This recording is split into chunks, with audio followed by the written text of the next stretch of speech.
Bend, Oregon. So do you think we have enough craft beers in this town, or should we just keep riding this train out and see where it goes?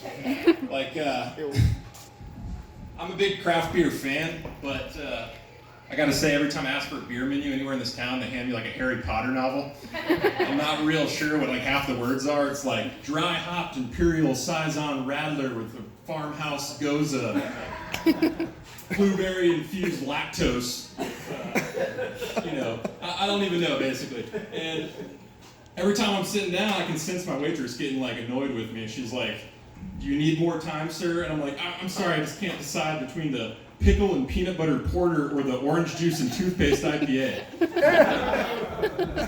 IPAs are my favorite for sure, but the older I get, they start really messing up my stomach. So I'm just really hoping one of these brewers around here will create a Pepto-Bismol IPA. I think that'd be really good for me.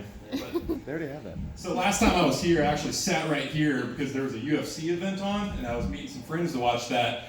And I couldn't pay any attention to a single one of the fights because I was so enamored by this guy, Bruce Buffer. You guys know who Bruce Buffer is? So he does all the hype announce intros for the UFC. You can always pick him out actually because he wears a jacket that kind of looks like he either robbed the wardrobe from Siegfried and Roy or he might have skinned a peacock. But he's really famous for his catchphrase, "It's time," as he's introducing everyone. And what blew my mind is I made the connection that his brother is Michael Buffer, who does that same thing for boxing, and his famous catchphrase is, "Let's get ready to rumble," which I'm sure everyone knows that one. But that just blew my mind that this is from one family. Can you imagine what their Thanksgiving dinner's like? You know what I'm saying? I can just see the mom's cooking this beautiful meal, and she's like, "Hey, Bruce, why don't you go get your brother Michael and tell him it's time for dinner?" It's like, "It's time!" Cooking out of the kitchen, standing 5'3", weighing in at 140.5 pounds, it's Mom. She better not have burnt the potatoes again. Buffer! They eat a nice, beautiful meal. She's like, "Well, save room for dessert, guys, because for dessert I made a blueberry crumble." And Michael's like, "Let's get ready for crumble!" So anyway, I'll leave you with one more story before I go. My wife's sitting back here, and yes, thank you, Gloria.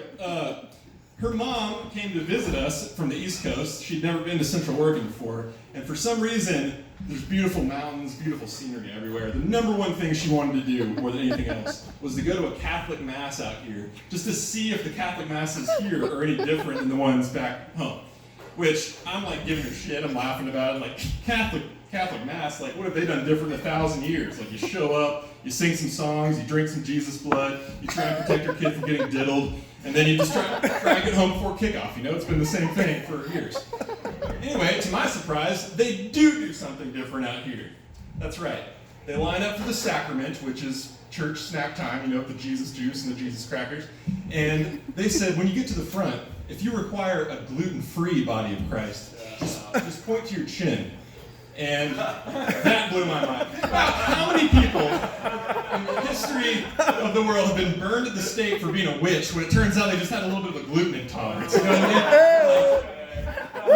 mean? They had to have some sort of meeting with all the priests behind closed doors, "Guys, we've had 50 witches this month. What is going on? We're running out of gasoline back here." I was like, "Do you think it has anything to do with the Chicago-style deep dish crackers of Christ we've been making lately?" No, that's not it. I'm sure there's one old curmudgeon priest up there that's like, "Well, maybe Jesus' body wouldn't have been so full of bread if he would have laid off all that frankincense and myrrh," if you know what I'm saying. And I know what everyone's thinking. Does frankincense actually get you high? And the answer, of course, to that is, who the fuck knows, because I've never seen frankincense anywhere ever. You know what I mean? Have you ever seen frankincense? Because, actually, wait a second, you're right. I think I saw it in a craft beer menu in Bend. So,